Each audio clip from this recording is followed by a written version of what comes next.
Contouring is a great way to quickly add some dimension to your face. It might look a little intimidating, but I'm going to break it down for you so you understand how it works, why you're placing things where you're placing them, and so that you can add it to your daily routine so that you can look snatched every single day and it's not going to take a long time. Hi, I'm Amy. I've been working in the beauty industry for the last 10 years, and I'm here to show you that skincare and makeup doesn't have to be complicated. I'm going to be breaking down tips and tricks that I've learned working with product formulators over the years, and also through my own trial and error in my 20s and early 30s. So if that sounds interesting to you, then please subscribe and keep watching. First up, we're going to talk about where to apply your contour. The idea behind contouring is that you are creating shadows or enhancing natural shadows in order to make certain elements of your face fall back in space. Conversely, when you are highlighting things with either a concealer or a highlighter, you are bringing them forward, drawing attention to them by brightening them. Contouring is a great way to add some definition to your face, to make it look more chiseled, and especially if you're going to wear a foundation, you really kind of cancel out the natural shadows on your face, and contouring is a great way to bring them back so that you can create more dimension. So the most famous place to contour is in the hollows of your cheeks, in order to make your cheekbones pop more. However, my number one tip for contouring in this area is actually to place the contour on top of your cheekbone. Now, the reason to do this is because if you suck in your cheeks and draw a line right here, you actually might drag your face down a bit, because by creating the shadow here, it makes your cheekbone appear to be right above that shadow and your face is a bit dragged down. Find your cheekbone. Instead of placing it below where the hollow is, place it on a line right on top of your cheekbone.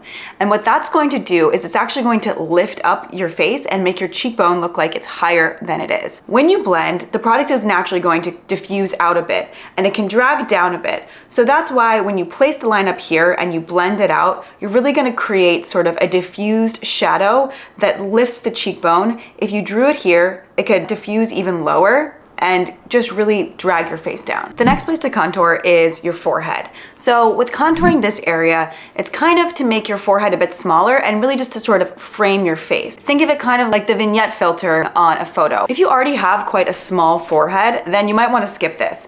But if you don't mind sort of pushing back in space the top of your forehead, you can do a line there. When you're blending this, you really want to blend it into the hairline in order to make sure that you're not creating a weird separation between your hair and then the contour. Next up is your eyes. You can contour your eyes, really just kind of enhancing the natural shadows there. On most days, I do this instead of actually doing an eyeshadow look. I just add a little bit of bronzer or contour to my eye in order to add a little dimension, to define the eye a bit more, but not really create a makeup look. On the top of your eye, you want to sort of define your crease, which is already a natural shadow. But you want to keep in mind that similar to the cheekbone, you might want to actually draw the line a bit above where your crease is in order to sort of lift and open the eye and make the eye appear a little bit bigger than it is. I'm going to draw a line starting at the inner corner here and drawing it right above where my crease actually is. At the end, you actually want to draw this line out and lift it up to lift the eye. So you might even go across your eyebrow, and you want to really follow the similar shape to what you used for your cheekbone. Just take that and really lift it up. This is really going to help lift the eye and create a lifted look. If you want, you can also create a shadow or sort of enhance the natural shadow on the bottom of your eye. So there's a natural shadow right here that defines the bottom of your eye. I really like this as a way to define the eye. I also have little wrinkles right here, and putting concealer over those and then powder could actually make them stand out more. So using a darker shade could actually conceal those wrinkles, and at the same time, by smoking out this shadow and making it look a little bit bigger, you actually extend the appearance of your eye, making your eye look bigger. If you have a larger stick, you could definitely use a smaller brush in order to define around the eyes. Other sticks are a bit harder to get in that area, so you could always use a smaller brush or just use a powder and a smaller powder brush for this step. Next up, we have a nose contour. So I'm definitely not an expert at this. If you really are looking to chisel your nose and contour and really do a lot, I would say look up a nose contouring tutorial. I really kind of do this haphazardly just to add a little bit of definition. The most common thing for the nose is just to draw 2 lines down the center, and then you can add a little bit of concealer in the center to brighten that. So that just kind of creates potentially a smaller, slimmer nose. I'm just going to take a line down the nose. And you can also connect it, if you'd like, to that line that we did in the inner corner, just to have that as a connected shape. And next we have lips. Contouring around the lips is a great way to make them look more full and more pouty. What you want to do is create a shadow right below your bottom lip, and by enhancing the shadow here, you make your lip look like it's pouting out more and like it's larger. So just gonna draw a line, kind of just like you're lining your lips, but you might be able to see it might look a little exaggerated before it's blended. This makes the bottom lip look more pouty. And you can do the same thing on the top lip. I like doing this to define my lips, but you might feel like it just makes it look a bit like mustachy. So definitely you can skip it if you feel like it's too dark around your upper lip. I'm gonna go pretty close to lips and just line on top of them with the contour. This is going to make the top lips look larger and like they're pouting out more because you're pushing the area right above it back in space, and you're bringing the lips forward and even lifting them up a little. Last for placement is the jawline. So contouring your jawline is a great way to push your double chin back in space or to conceal it. What you can do is you can literally draw a line right under your jaw, and then I bring a few small lines down my neck because I'll blend down my whole neck just to make sure that the whole kind of double chin all gets pushed back and that this is all kind of shadow that's pushed back, bringing my face forward. I just drew a line right here. Again, that will really help to chisel that out. If you want to get a little more advanced and start, you know, really playing with shapes and shadows, I've been noticing as I get older, I just feel like my cheek kind of sags a little right here. I'm actually going to take the contour, and instead of just following that straight line, I'm also going to bring a little bit up, not crazy, but bring a little bit of product right up here to kind of help with that area that I can sometimes notice on Zoom meetings to be sagging here. Anything that you want to push back in space, you want to hide, you want to make less visible, that's what you're going to use your contour for.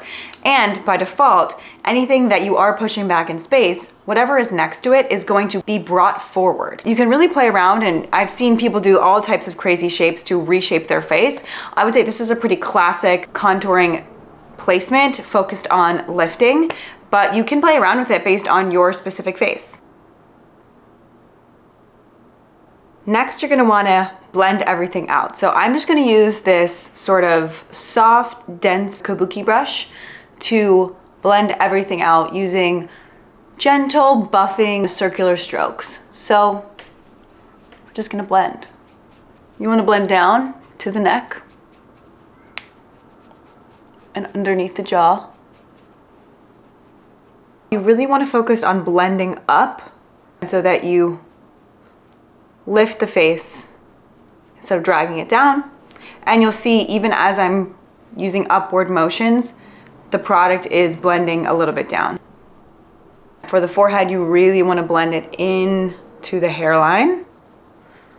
Don't be afraid to get product in there.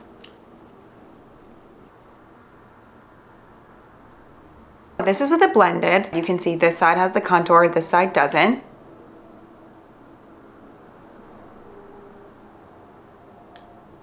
You can kind of tell I already have natural shadows in these places on my face, but by really enhancing them with the contour product, you can create a more chiseled and lifted face. I've given you the in-depth explanation of how to contour and where to contour. Now we're going to talk about choosing your contour product. So the first type of product is a cream stick, which is what I used for the demo because that's really the easiest way to really show you the placement, because you can use the stick to draw it right on. If you want to use a stick, you can either draw directly on and then blend it with your fingers, you can blend it with a beauty sponge, or you can blend it with a brush. Another way to apply a cream stick, you can grab some product buff the product on. This is a great way if you're just getting started and you're scared of having harsh lines. Definitely start off just brushing the product on with a brush, because that allows it to be a bit more diffused, a bit less intense. In terms of sticks, I've tried a couple. The Rare Beauty stick is actually a bronzer stick. This is a really nice creamy formula, so it glides on really well. It's very hydrating, creamy, and it blends really well. I also have the Fenty stick,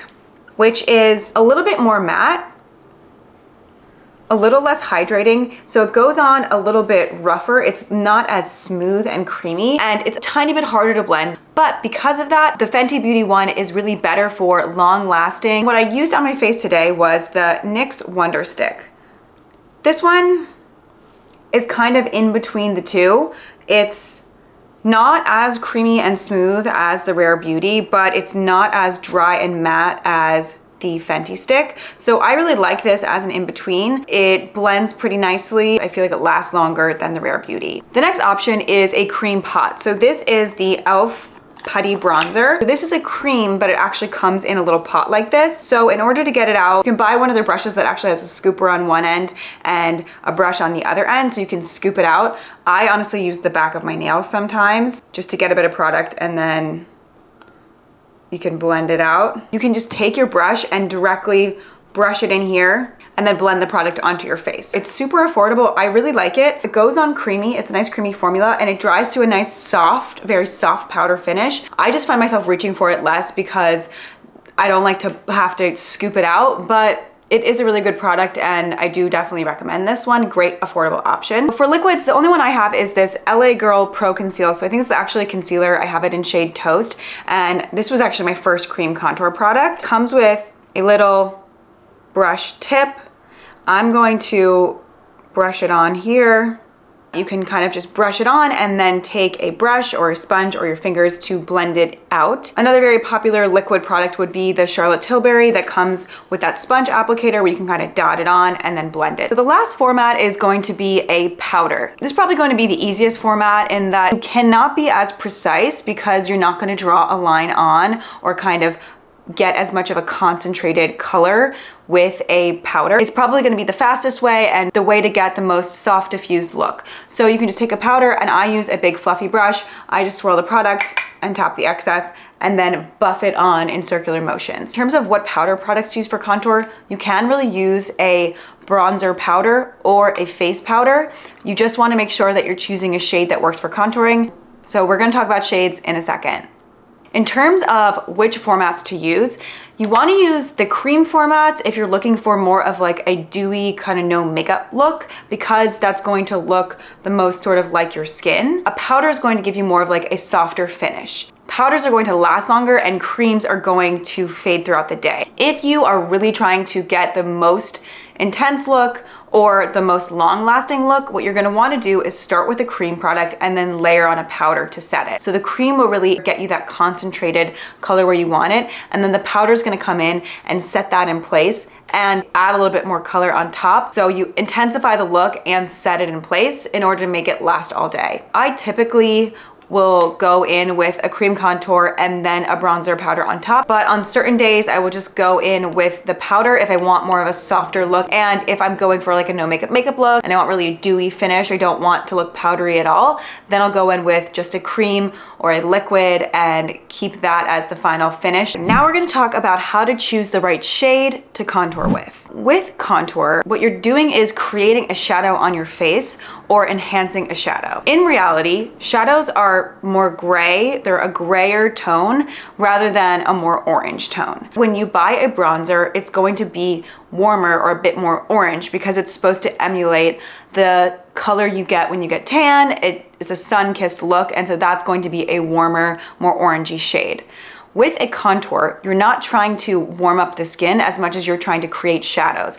And again, shadows in nature are gray, so you're going to want to use a shade that is a bit more cool toned or more gray so that it's really emulating what a shadow would look like and helping to chisel your face. To kind of show you what I'm talking about here, there's a couple different products and they range in warmth. This Rare Beauty shade right here is actually a bronzer stick. It's not a contour product. And so you can see it's quite warm and it looks pretty orangey compared to this shade, for example. So This really is better for bronzing than contouring, which is why, as much as I love this formula, I don't use it as often because I don't find I need a cream bronzer as much as I need a cream contour. The Fenty one is a little bit more in between, but I still find it kind of orangey, a little bit warmer than a true contour shade.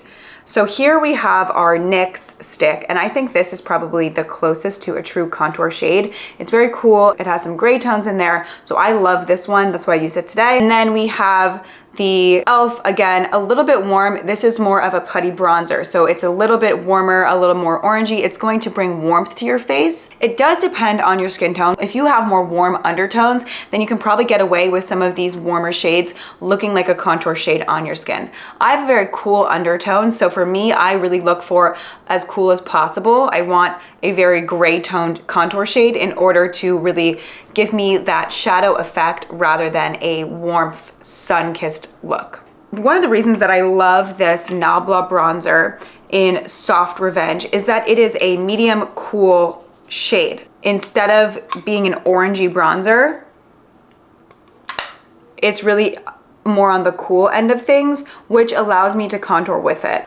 That's kind of the breakdown of how you choose your shade for contour. If you're interested in a full breakdown of bronzer versus contour, definitely let me know in the comments. I can explain the differences and the different types of products you would use, shades you would use, and how you would apply them. I hope this was helpful for showing you that contouring doesn't have to be intense, it doesn't have to be intimidating. I really love contouring for the way that it shapes my face. If you do like the look of having a bit more dimension and definition, then definitely give this a try. If you enjoyed this video and you'd like to see more content like this, then please give it a like and subscribe to this channel. If you want to request a makeup method or trick next for me to break down, let me know below in the comments. Thanks.